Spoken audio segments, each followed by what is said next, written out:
શા માટે યજ્ઞદાન અને તપરૂપી ક્રિયાઓમાં ઓમનું ઉચ્ચારણ કરવામાં આવે છે?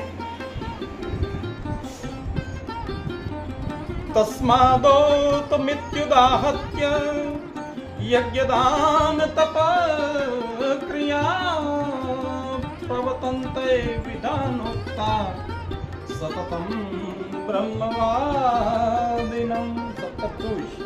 ઓમ તત્સદિતિ નિર્દેશો બ્રહ્મણ ત્રિવિધ સ્મૃત બ્રહ્મણાસ્તેન વેદાસ્વ યજ્ઞાસ્વ વિહિતા પુરા.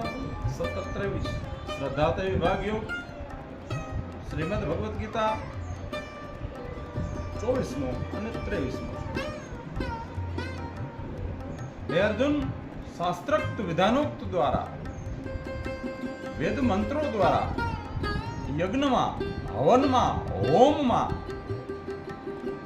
સૌ પ્રથમ ઓમ યજ્ઞહે સ્વાહા ઓમનું ઉચ્ચારણ કરવામાં આવે છે.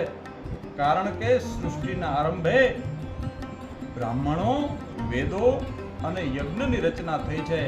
એ સચ્ચિદાનંદ ધન અર્થાત બ્રહ્મ ઓમમાંથી થઈ છે. માટે જ ઓમનું ઉચ્ચારણ કરવામાં આવે છે.